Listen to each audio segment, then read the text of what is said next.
All right, so we are gathered here to talk a little bit today about ways to integrate the CVI principles into team interactions with school-age children.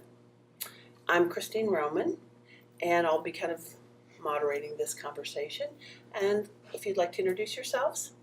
I'm Leanne Brammer. I'm a speech pathologist, and I'm the Augmentative Communication, Evaluation, and Implementation Coordinator in Kanawha County Schools in West Virginia. That's a big job and a long name. Yes, it Thank is. you for being here. I'm Crystal Bennington, and I'm an occupational therapist in the school system here in West Virginia. Wonderful. I am Erin Bashaw. I'm a teacher of the vision impaired in West Virginia. Welcome. Thank you for being here. So, in your experiences, it was school-age children, so you all work with children 3 through 22 or more once they get kindergarten age? I'm qualified pre-K to adult with my degree from Marshall University. Okay, Same here. pre-K. So what happens exactly with those children once they turn 3? How do you become aware of them? Often I get referrals from CVRP, which is Children's Vision Rehabilitation Project. I have gotten referrals very early on. I got a referral last year for a 1-year-old, just to let them know that you're around the turn, getting ready to come. So you have there's a system in place in this state in which the children, once they're identified, they let the people know in your county, like, you know, they inform people Yes. right away. Yes. For the most part, we have a great system. I am keeping close contact with the director of Children's Vision Rehabilitation Project, and they have always, they work with ophthalmologists, the pediatric ophthalmologists in the state, and they give us referrals very soon. Okay, so the children are in a birth to 3 program, Correct. and then that information is passed along to the school age service providers. And if there's a visual impairment, the teacher of the visually impaired would receive that information? Yes. Okay. We receive mostly ocular impairments, but we've also received CVI referrals as well. Okay, so in talking with the folks in birth to 3, we learned that there's been a great increase in numbers of children identified with CVI. What do you think I'll ask you, Erin, what do you think the proportion is of children with CVI versus ocular needs on your caseload? Just a general idea. General idea on my caseload right now, or referrals? On your caseload. We have, let's see, probably 60-40. Okay. 60 ocular, 40 CVI. Okay. Something like that. All right. Are you guys also seeing more children with CVI appearing in your worlds of, the therapy stuff that you do? Definitely. I get involved when the student can't communicate, or they're having difficulty getting them to communicate, and typically they're multiply impaired, so they have a lot of issues going on, and the team just needs someone to help give them some suggestions. And that's great, because before now, a lot of times those students weren't getting communication needs met at that point. So, Crystal, Leanne, how is it that you ever came to hear about CVI? Crystal, you go ahead. Okay. The vision specialist in our county, she had given me some information, and then I actually attended a training that you had offered, and I was pleasantly surprised to see many colleagues from the occupational therapy discipline at the training, and it just kind of opened up a whole new world of insight into a lot of the kids that we treat, because as was mentioned, we do treat children who have multiple disabilities, and to be able to have some insight into the vision aspect of it was tremendous. And then to be able to recognize in those classrooms where our vision teacher might not be, and then to be able to go back and give her some feedback has been pretty instrumental in getting some of our kids identified in our county. Okay. How did you learn about it?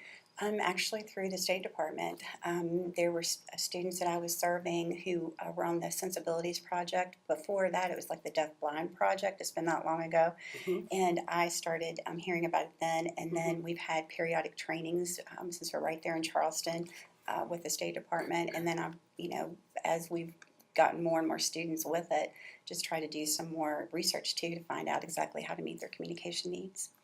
Do you to feel as though all of your colleagues in your disciplines have adequate information relative to CVI?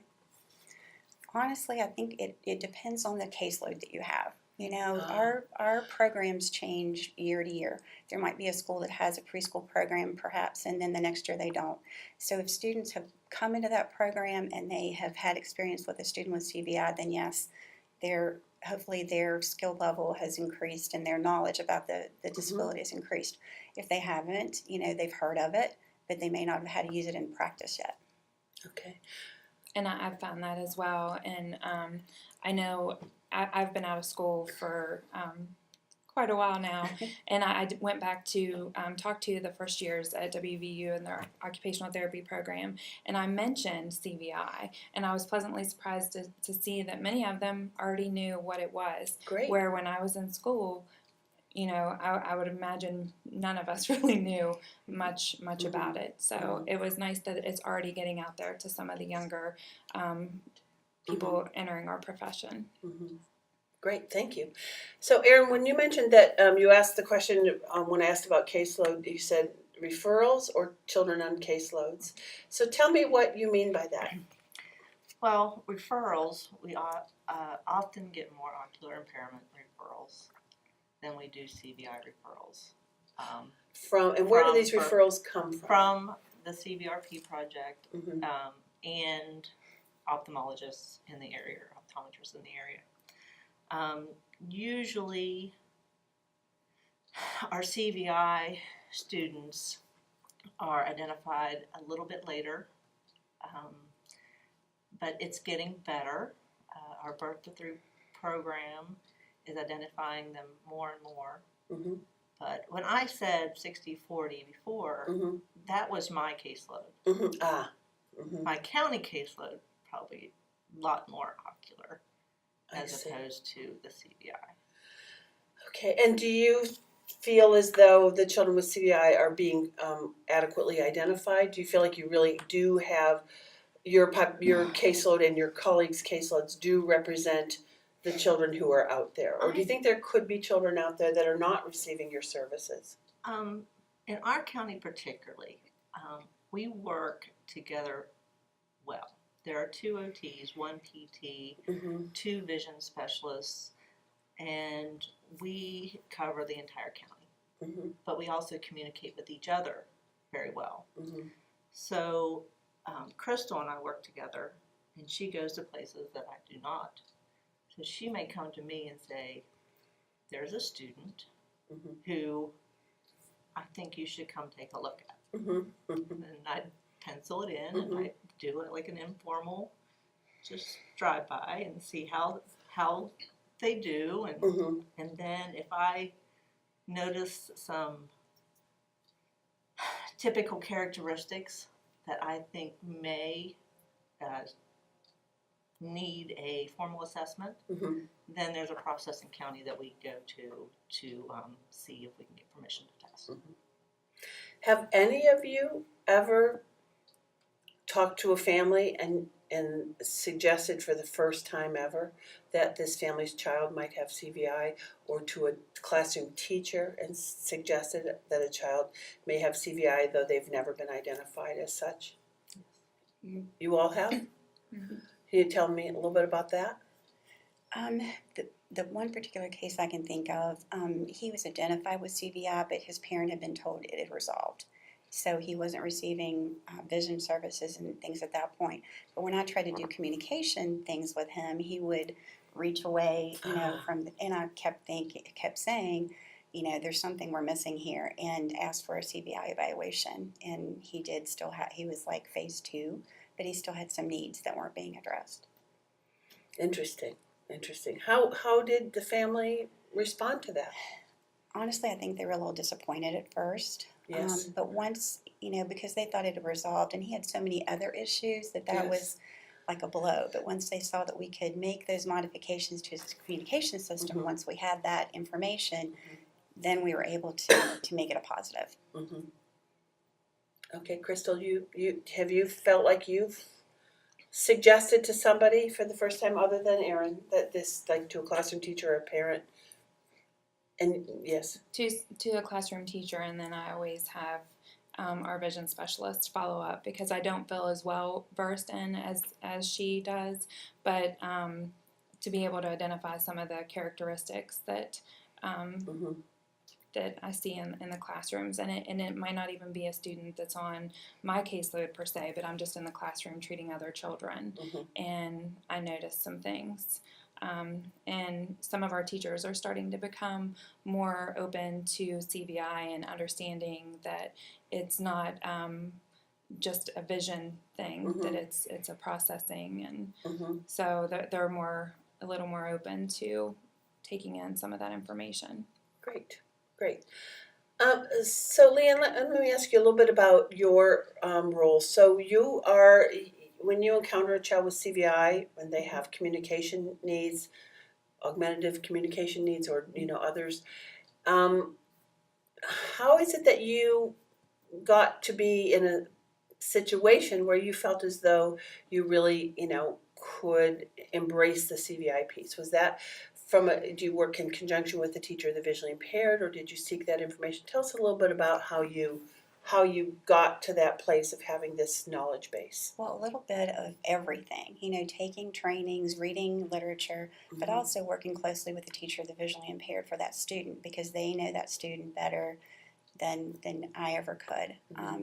So, just trying to incorporate their information and constantly being in contact with them because as they make changes, we make changes. Mhm. It's just been a learning process, and a lot of it's just been by experience. Mhm.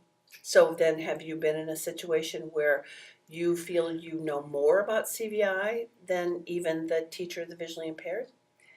When it comes to designing the communication system, possibly, but not just the level that they're on and the needs that they have. Okay. I always defer to them. Okay. Okay.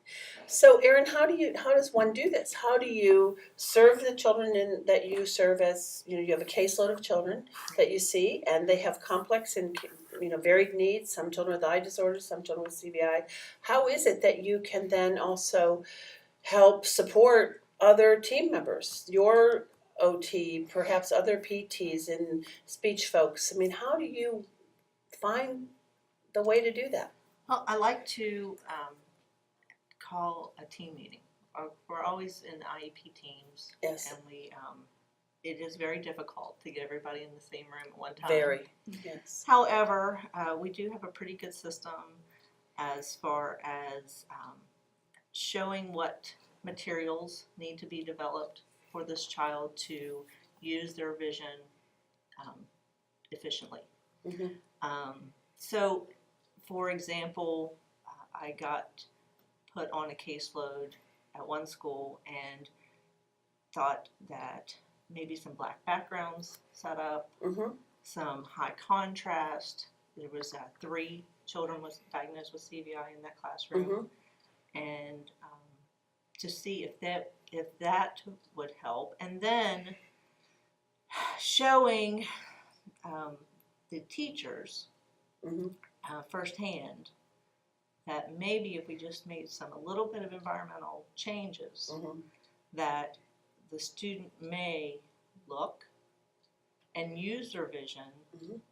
for a purpose, Mm-hmm. to reach and to look, reach and grab, and to see, for them to see that was an experience that they really took to heart because they didn't know that the student could do that. Right, right. So it's pretty powerful. It was pretty powerful. Is there a relationship, Crystal, between vision and being able to accomplish some of the tasks that you are designing? I'm going to ask you the same thing, Leanne. Is there a relationship between knowing some of these CVI principles and trying to get the OT goals accomplished? Definitely, because a lot of our goals are, motor related, and a child needs to be able to use their vision to activate some of those motor. If we're having them reach for a spoon for feeding, or to activate a speech communication device, so to be able to have our vision teachers give us some input the way we can design our therapy sessions so they're more effective, then that's a big help to us. I will say though, a lot of times it's the baby steps in the classroom, because the teachers, I think, sometimes panic when you say you're going to come in and modify their classrooms a Sure. bit. So just like Erin said, getting one little thing in the classroom and letting them see that progress, That's and great. then they're more open to you bringing in some more environmental adaptations. So first you sort of have to go through that proving ground phase Right, of showing that this actually will make a difference, right, which is really part of our job, right? right. Perfect. Right. So do you think children are more efficient at the fine motor activities if they are able to use their vision than if they just approach something tactily? I mean, is that Definitely, because a lot of times if they're not using their vision, it's sensory overload and they don't want to even touch anything. So when we get that vision component in there, they're more accepting to do some of the activities that we introduce to them. So give us a couple examples of things that might be easier in your realm, in the OT realm, that would be easier because the child's using their vision to do it as opposed to just reaching without looking. Any academic task, or any, like pre-writing, handwriting, anything like that. What about Activating self-help things, any of those? Definitely. Feeding, cause and effect, the assistive technology that's so big now. Our counties have spent a lot of money on this assistive technology, and some of our kids don't have the access to it because they don't have the vision access to it. Right, and sometimes people might think, well, this child's just not capable of using this, or we better do 5 years of prerequisites to get the child to this, when perhaps it's actually, the materials are not really matching that child's visual needs. Right. So would you like to address that, Leanne? I'm sure in communication, AAC, speech things, the materials are very, very critical, aren't they? They are, because that's how we learn language, is through the visual, mode. So, and do you so want to much say of a what little bit more about that? I'm sorry to interrupt you. So just for people that might not see that connection, how does vision help us with language? Well, everything that we teach, if you think how you teach little children, they want to know what things are, you name them for them, they get their vocabulary input that way. And joint attention? Absolutely. Everything. If you really stop and think about it, so much of communication is visual. And when you have discrepancies or deficits or things that you need to modify for, it's very important to know that when you're designing the communication system. So can I just share something? I've once heard someone say, someone in your field say, well, a person doesn't have to know how to see to be able to learn to talk. How might you address that? I mean, on its face, that's true, isn't it? Right. But if we talk about the greater development of language, well, everything you experience, when you're seeing it and touching it and everything, I mean, that's all part of your learning. And when you don't have that, or when you have difficulties with that, yes, you can do a lot of auditory stimulation, and we do that because we try to give as much stimulation as we can and pair it with the visual. But when the visual is involved, it's really important for us to know that and make modifications for that. So, for example,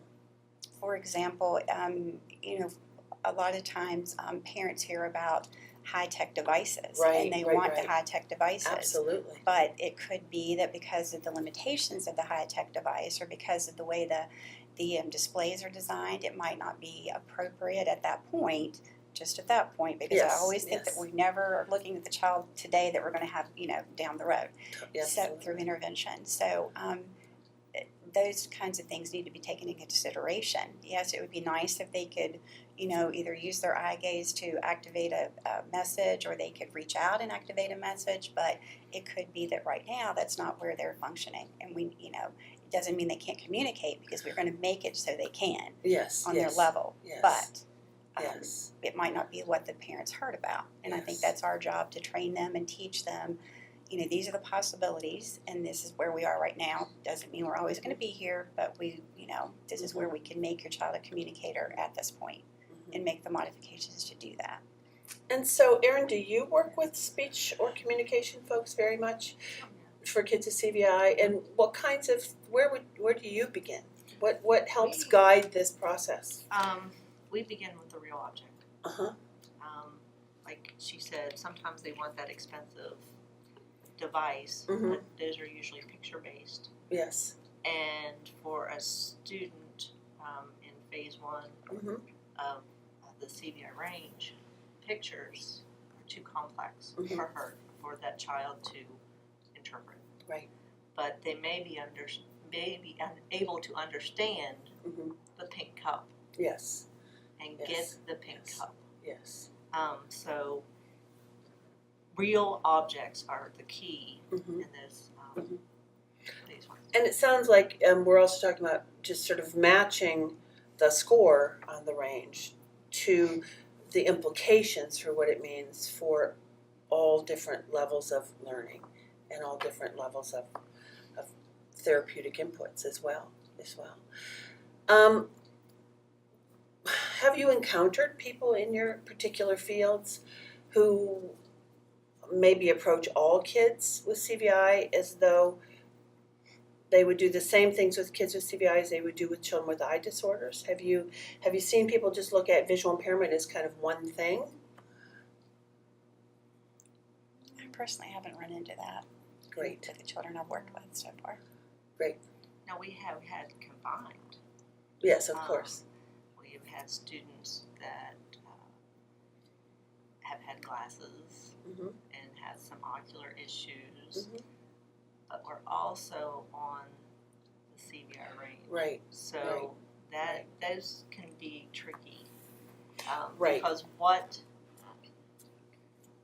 is taking precedence? Right. Is it their ability to interpret what they see, Mm-hmm. or is it their ability to identify what they see visually? So sometimes we have to make some Mhm. adaptations. Right. And that's where a teacher of the visually impaired who knows both ocular and cortical is really critical, to be able to sort out this is a refractive error, but it's a really minor one. This doesn't explain why the child only sees things 3 feet away. That vision person can take that information and frame it and say, well, or if the child maybe had cataracts, you would not be able to say it's simply the characteristic of complexity that makes this child not be able to see this person's face. So that's when knowing both of those can be really, really critical. Absolutely. So I'm guessing then, it sounds like things are going really well for all 3 of you and everything's great. So it sounds like when you go into a classroom and you make suggestions or you have some materials you want to present, that everything goes really well. And so if you say it, it will be done. Is that correct? I don't think we went that far. Okay. Okay, so what are some of the challenges? What challenges do you think actually interfere with a child's access to information? Leanne, looks like you have something to say. Oh, I think sometimes it's a matter of re-explaining or re-demonstrating to the teacher, because while they might have understood what you said, the application of what you said could be a little different and a little more difficult when they have all the other students in the classroom to serve as well. Mm-hmm. So sometimes it's just as simple as going in and re-explaining or re-demonstrating, or asking the teacher of the visually impaired to come in and do the same thing, Mhm. having a team meeting or whatever. But there are other barriers that happen, because of time issues and because of schedule issues and that kind of thing. Very Sometimes difficult. they just do not happen like we'd like for them to. Mm-hmm. So those are always things we have to be, cognizant of and aware of, and trying to kind of, work through to make sure that. Keeping everyone trained and Yes. keeping everybody on the same page, Mm-hmm. and making sure that the carryover is taking place when we leave the classroom. Sometimes that can, we struggle with that because we do our best to Mhm. train, and we hope that carryover continues. Mm-hmm. But we're itinerants. Mhm. We're itinerants. We can't stay Mm-hmm. in one place very long. Mm-hmm.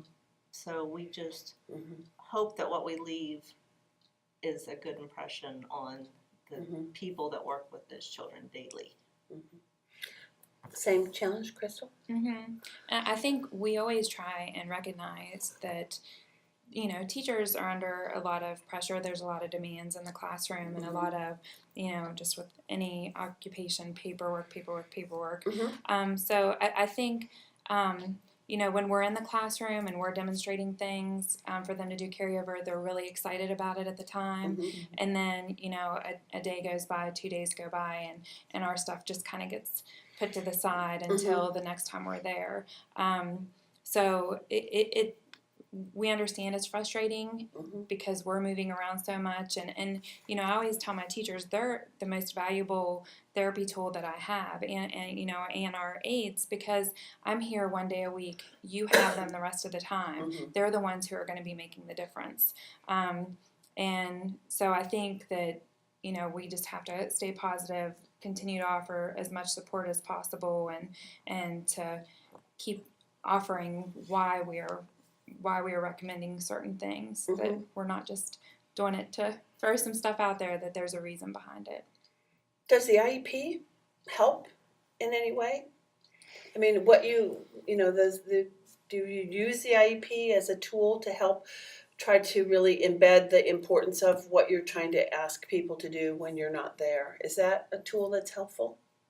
It is a tool that's helpful, but what I've found in doing this position that I'm in right now is, like she said, we're itinerants, and all these children have a lot of service providers. And even though we're all doing what it says for us to do on the IEP, coordination of that effort sometimes is a little more difficult to achieve.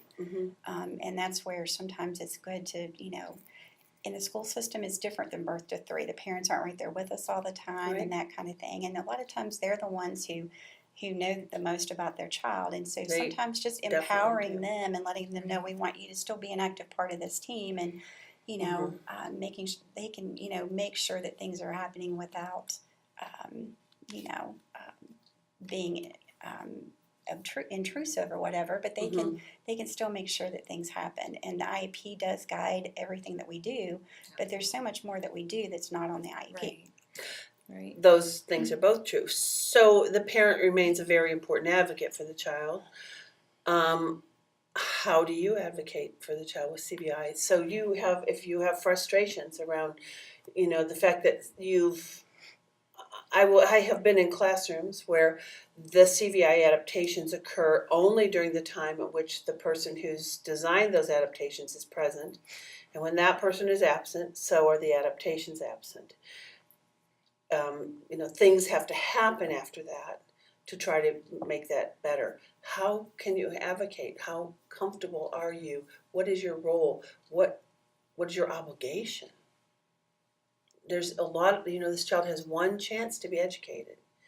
One chance. So tell me a little bit about how that feels for you and what you try to do on behalf of that need.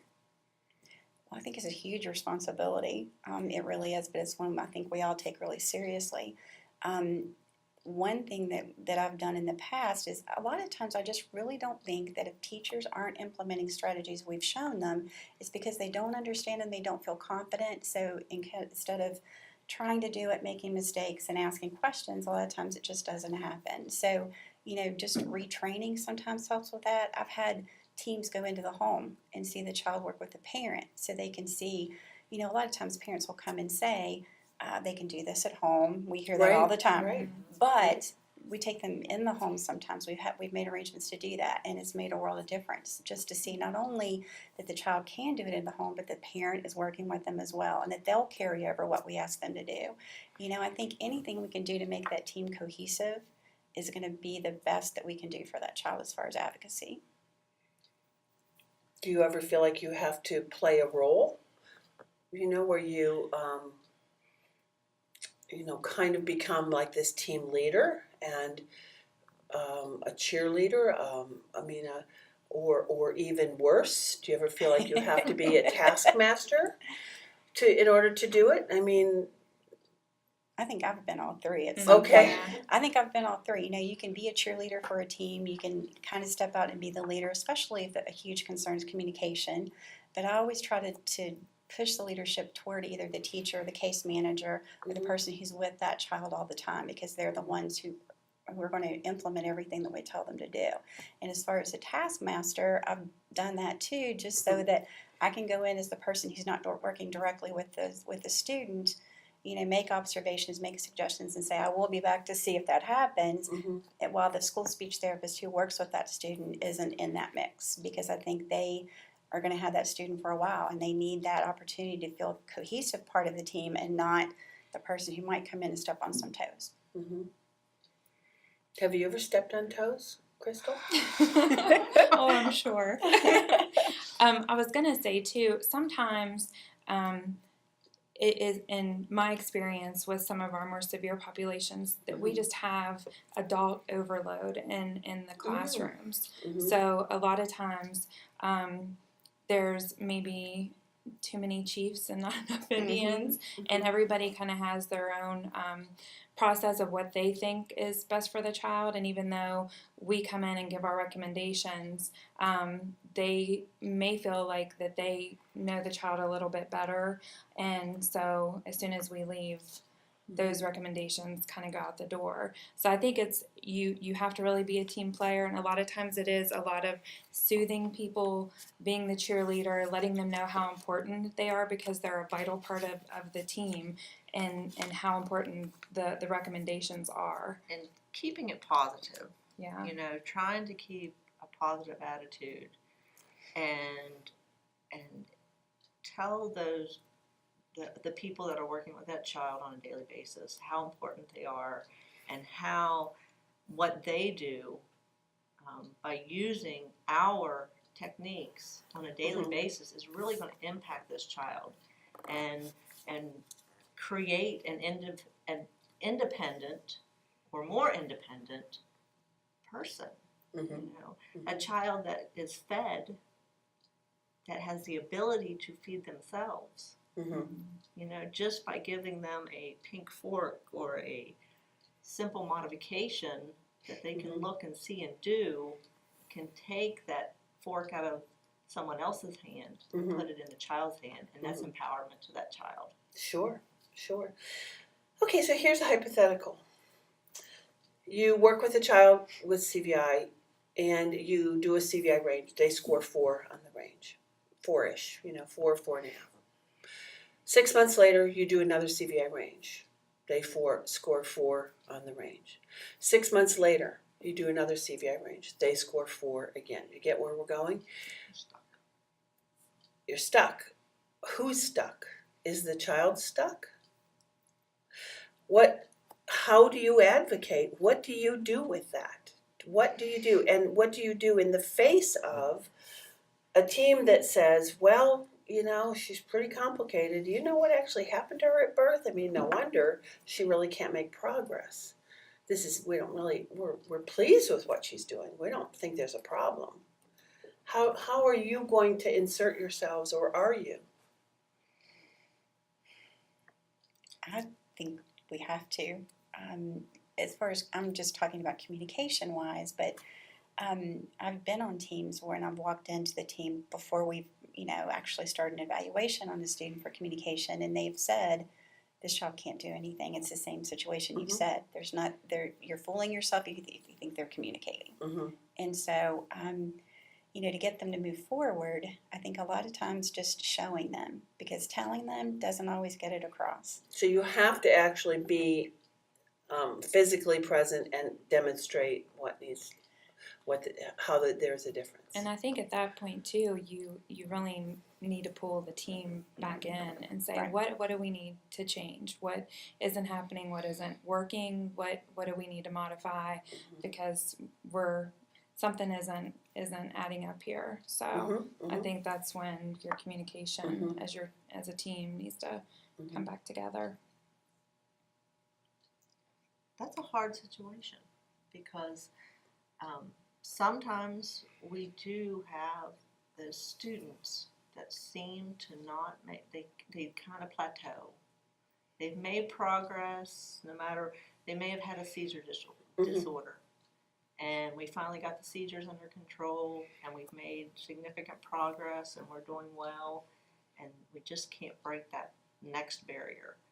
And to really problem solve, maybe even take a step back, put them back in a dimly lit area, put them back in the dark room, but do more complex activities.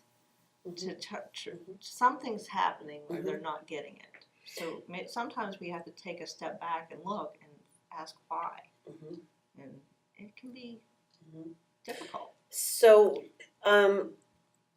some of the barriers to that could be the environment. So you can have a child who's facing a black background or facing a wall that's non-complex or working on something, maybe even with a backlit surface or something, but maybe people all around the child are talking all the time. And maybe that's a barrier, maybe it's not, depends on where that child scores. Maybe perhaps the child is shown something, their spoon, but the child, there's not much wait time for latency.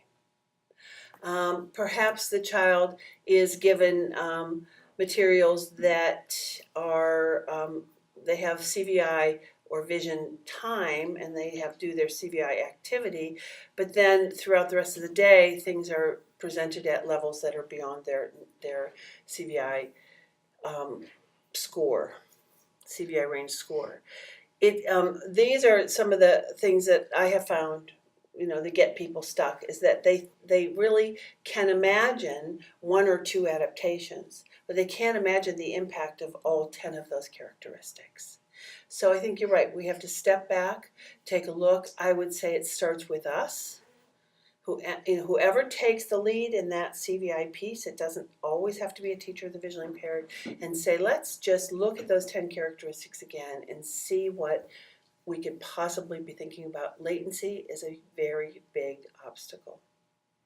Complexity of the sensory environment, a very big obstacle. So it can be really difficult. And what do you think about,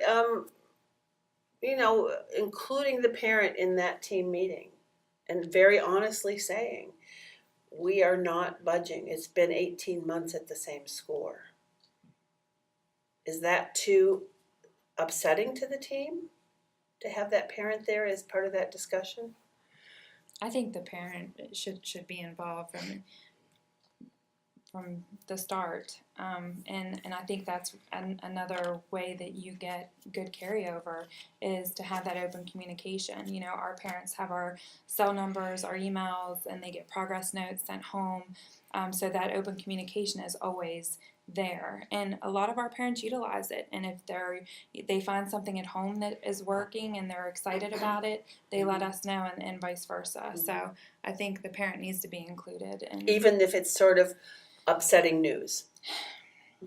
I personally think so, just because I think we need to be honest with them, yeah. and we need to let them know not only are we being honest, but we're not satisfied with where things are and we want to make changes, and we need their input for those changes to happen. I think if we sugarcoat things, that our families learn not to trust us with anything. So if, giving them a little bit of, maybe negative news is, and then coming up with a plan to help where we feel like we're stuck, then I think it's better. every student can make progress. As long as everything is intact, they don't have some kind of trauma that sets them back. Every student should be expected to make some sort of progress. They may be baby steps, they may be very small steps, but they're still steps in the right direction. Right, and my expectation is that unless you give me a very solid reason why not, every child should make it into phase 3. At least, phase 3, and then hopefully progress even through that. So it sets the bar very high. And it's very difficult as an itinerant to be able to always embrace all those pieces. So as a kind of a final thing, what happens? So we talk about these students in kind of a nebulous way. We talked about the transition that when you first get them. How does that child's CVI impact them, or what is your role? What do you have to really think about to help that child as they're exiting school? Talk a little bit, think a little bit about the impact of that CVI or the sense of urgency to get as high on the range as you can for that child as they transition out. because there's a very good chance they will not have you in their lives as adults. It when I think about that, it's a little Daunting. daunting. Exactly.